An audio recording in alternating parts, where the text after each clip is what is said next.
네, 안녕하십니까. 핵심 모의고사 실전 문제풀이. 자, 실전 모의고사 2형 문제 1번서부터 20번까지 저와 같이 풀어보시도록 하겠습니다. 자, 일단 1번 문제 어떤 문제인가 볼까요? 자, 다음 중 우리나라 생명보험의 역사에 대한 설명으로 틀린 걸 찾아주는 거예요.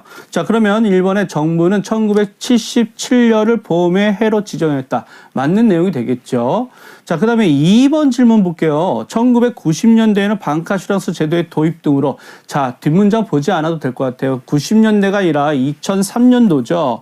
자, 그래서 요것은 이제 틀린 지문이 되겠어요. 그러니까 틀린 걸 찾아주는 거니까 정답은 2번이 되겠고요. 3번 지문 맞는 내용이니까 빨리 한번 눈으로 훑어보시자. 1876년 강화도 조약 체결 이후부터다. 뭐가 우리나라 생명보험이 도입된 것은. 그래서 정답은 2번 체크해 주시면 되겠습니다.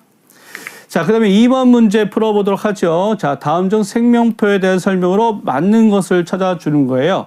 자, 1번 우리나라의 생명보험회사는 1970년서부터 조정 경험 생명표를 사용하다가 아니라 조정 국민 생명표를 사용하다가 이렇게 바꿔야 되겠죠.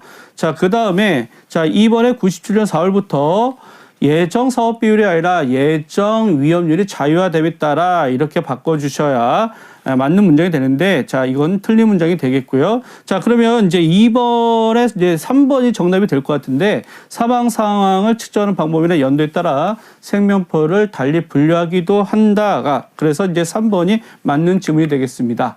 자, 3번 다음 중 보험계약의 무효에 대한 설명으로 틀린 걸 찾아주는 거예요. 자, 여기서 1번 지문 보시면 무효에 대한 정의가 나와 있는데 맞는 내용이 되죠. 자, 그 다음에 이번에 보험계약이 무효가 되면 계약자에게 해약 환급을 반환해야 된다고 되어 있는데, 해약 환급을 반환하는 것이 아니라 이미 납입한 보험료를 반환하게 되어 있으니까 틀린 주문이 되니까 정답으로서는 2번이 맞게 되는 거고요. 3번 심신상실자를 피보험자로 하는 사망보험계약은 무효이다. 자, 이 내용 맞는 내용이 되겠죠. 정답은 2번 체크해 주시면 되겠습니다. 자, 4번 다음 중 보험금 청구 시 구비 서류가 아닌 것은 이라고 할 때, 자, 여기서는요, 보험증권은 아무 상관이 없죠. 그래서 이건 너무나 쉬운 문제니까 금방 풀고 넘어갈 수 있을 거라고 생각이 듭니다. 자, 정답은 3번 체크해 주시면 될 것 같고요. 자, 5번 문제 풀어보도록 하겠습니다. 자, 5번에서는요, 다음 중 계약 전 알림 의무에 대한 설명으로 틀린 걸 찾아주는 거예요. 자, 그러면 1번 피보험자의 현재 및 과거 질병, 현재 장애 상태 등이 알림 의무 대상이다. 맞는 내용이 되겠고요. 자, 2번 회사가 서면으로 질문한 사항은 중요한 사항으로 추정되는 거, 이것도 맞죠. 자, 근데 3번에 보니까 계약 전 알림으로 위반한 경우에 계약 해지는 가능한데요. 보장을 제한할 수 없다는 아닙니다. 보장을 제한할 수도 있습니다. 자, 그래서 틀린 것은 3번으로 정답 체크를 해 주셔야 되겠습니다.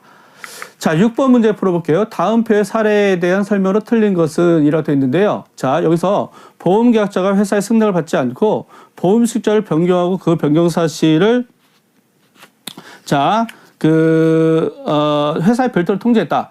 자, 그러면 여기서는요. 자, 1번 회사는 승낙 없이 계약 내용이 변경됐으므로 그 계약을 해지할 수 있다. 자, 여기서 보험 수익자를 변경하는 건 보험계약자가 회사 승낙을 받지 않고 해도 돼요. 예, 그래서 그 변경사를 나중에 통보하면 됩니다. 자, 회사의 승낙이 없어도 보험 수익자의 변경은 유효하다. 자, 이것은 맞는 내용이 되겠죠. 자, 계약을 해지할 수 있다는 1번 질문 틀린 거고요. 자, 그 다음에 자, 여기서 보험 수익자를 변경하는 경우에는 보험금 지급 사유가 발생하기 전에 피보험자의 서명으로 동의해야 된다. 이것은 맞는 내용이 돼요. 자, 그러니까 틀린 지문은 몇 번이 되겠어요? 자, 1번 지문이 틀린 거. 우리 틀린 거 찾아주는 거지 맞는 거 찾는 거 아니잖아요. 자, 그러니까 1번이 정답이 되겠습니다. 자, 7번. 자, 여기서 보니까 피보험자의 보험 나이로 맞는 것은 이라고 하면요. 자, 여기서는요. 2015년 3월 10일에서 80년 1월 10일자를 빼고, 자, 빼게 되면 뒷부분에 남아있는 개월수는 절사를 하게 되죠. 자, 그래서 여기서 정답은 몇 번이 되겠어요? 예, 한번 계산 한번 해보죠. 35살이 된다. 예, 그래서 이렇게 이해하시면 될 것 같죠? 자, 근데 8번 다음 중 환경적 언더라이팅에 대한 설명으로 자, 틀린 것을 찾아주는 거네요. 자, 근데 언뜻 보면 다 맞는 내용 같아요. 자, 그래서 1번에 직업, 운전, 취미 등이 주요 평가 대상이다. 맞는 내용이 되겠고요. 자, 그다음 이번에 직업의 위험 등급별로 보험료를 할증하는 방식도 된다. 보험료를 할증하는 방식이 아니라 자, 보험 가입 금액의 한도를 제한하는 방식으로 가죠. 자, 실손 상해는 13 등급으로 직업을 구분하는 건 맞겠고요. 그러니까 이제 틀린 거 찾아주는 거니까 8번의 정답은 2번이 되겠습니다. 잘하셨어요. 자, 9번. 자, 다음 점 보험 설계사의 행위에서 가장 적절한 것은 찾아주는 거죠. 자, 그러면 이제 우리 어떤 거 한번 볼까요? 1번에 보험 상품 설명 시 정확한 내용 전달을 위해서 가급적 보험 전문 용어를 사용해야 된다. 하지 말라고 하는 것이죠. 자, 그 다음에 2번에 고객의 필요에 의해서 이미 가입한 보험계약을 전환할 경우에는 계약자의 자필 설명을 생략할 수 있다가 아니라 생략해서는 안 된다. 자, 그 다음에 3번에 보니까 보험회사 안내 자료 외에 사회적으로 공신력 있는 기관의 자료를 인용할 경우에 그 출처를 밝혀야 된다. 자, 요게 맞는 내용이 되겠습니다. 그래서 적절한 걸 찾아주는 거니까 3번이 정답이 되겠죠. 자, 10번 문제 풀어보도록 하겠습니다. 자, 10번에서는요, 다음 중 보험 사기의 특성에 대한 설명으로 맞는 것은 이라고 되어 있는데요. 자, 1번에 보험 사기로 인한 직간접적 피해는 보험회사에 한정된 게 아니라 사회 저변으로 다 확대가 됩니다. 자, 틀린 지문이 되겠고요. 2번에 자, 생명보험의 경우 일반적으로 사고 발생 후 상당 기간이 경과하고 보험금이 청구되니까 사실은 시간이 오래 지나면 입증하기가 어렵죠. 그래서 2번 질문은 맞는 내용이 되겠고요. 3번에 민영보험에서 발생한 보험 사기는 공보험의 재정에는 영향을 미치지 않는다. 그러하지 아니하다. 자, 그래서 정답은 2번으로 체크를 하셔야 되겠습니다. 자, 그 다음에 다음 중 금융기관 보험대리점의 점포별 최대 보험 모집 종사 가능 인원이 몇 명일까요? 자, 라고 하면 어렵지 않죠? 2명이다. 어려운 문제 아니니까 금방 넘어가도록 할게요. 자, 그 다음에 12번 다음 중 우리나라 교차 설계사에 대한 설명으로 맞는 것을 골라주는 건데요. 자, 1번에 보니까 일서전속주의 일환이라고 되는데 예외적 사항이죠. 그래서 생선보 교차 모집이 허용된다. 틀린 지문이 되겠고요.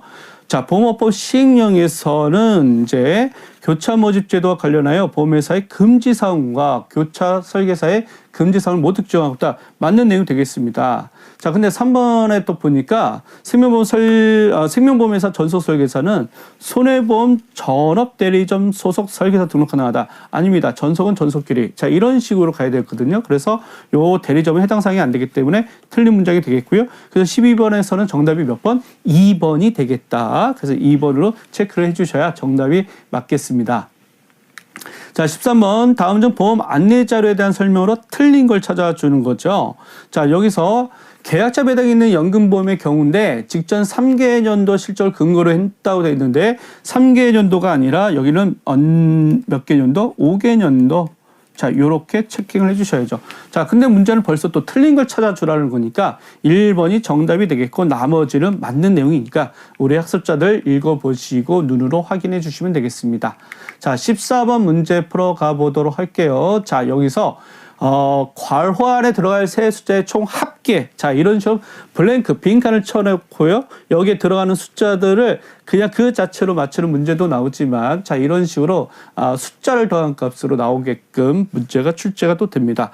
자, 13회차 90%, 자, 그 다음에 90%, 그 다음에 25회차 80%, 그 다음에 연소득은 4천만 원 이상 돼야 되는 거니까 4천만 원 더하기 70, 80, 90이죠.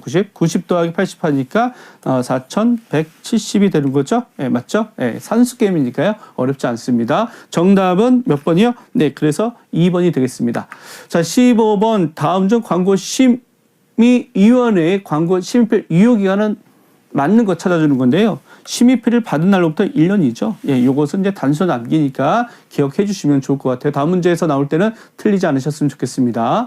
자, 16번 보도록 할게요. 다음 중 금융감독기관으로부터 적기 시정조치를 받았다. 그럼 보험회사가 이 사실을 공시해야 하는 때는 언제냐라고 하면 자, 이렇게 적기 시정조치를 바로바로 해야 된다는 거예요. 그래서 정답은 3번에 발생한 즉시 이루어져야 된다라는 점을 기억하셔야 되겠습니다. 정답 3번입니다.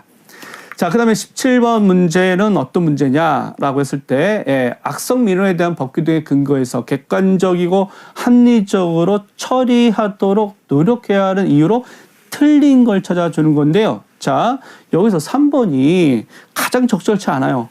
보험회사는 민원평가 및 평판력을 의식하지 않을 수 없으므로 내심을 의식하지 않을 수밖에 없긴 하겠지만 시험 문제상으로서는 적절치 않다. 그래서 정답은 17번의 3번이 정답이 되겠습니다.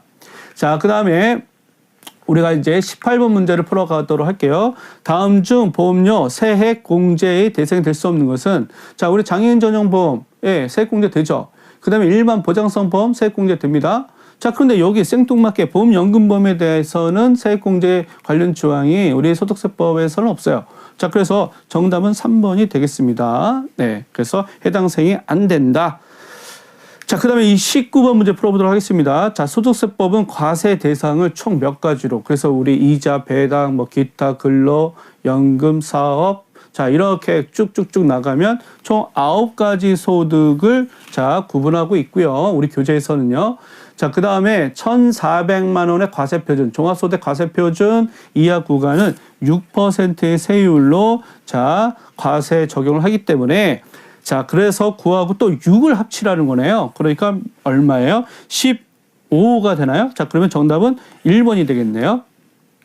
자, 이번 시간에 또 마지막 문제가 되겠어요. 전반전 마지막 문제입니다. 자, 다음 표 괄호 안에 들어갈 숫자로 순서대로 맞게 나열한 것은 또 순서가 중요하네요. 자, 여기서는 지방소득세 누가 설계사. 자, 그러면 몇 프로를 떼냐? 3%를 떼고요. 자, 그 다음에 다음 날 원천징수에서 다음 달에 며칠까지? 예, 10일까지. 그러면 여기 정답이 20번에 1번으로 체킹이 될 것 같습니다. 그래서 1번 정답 체크해 주셔야 되겠습니다. 자, 20번까지 전반전 문제 풀어봤고요. 이제 또 잠깐 쉬었다가 후반전 문제 달려가 보도록 하겠습니다. 수고하셨습니다.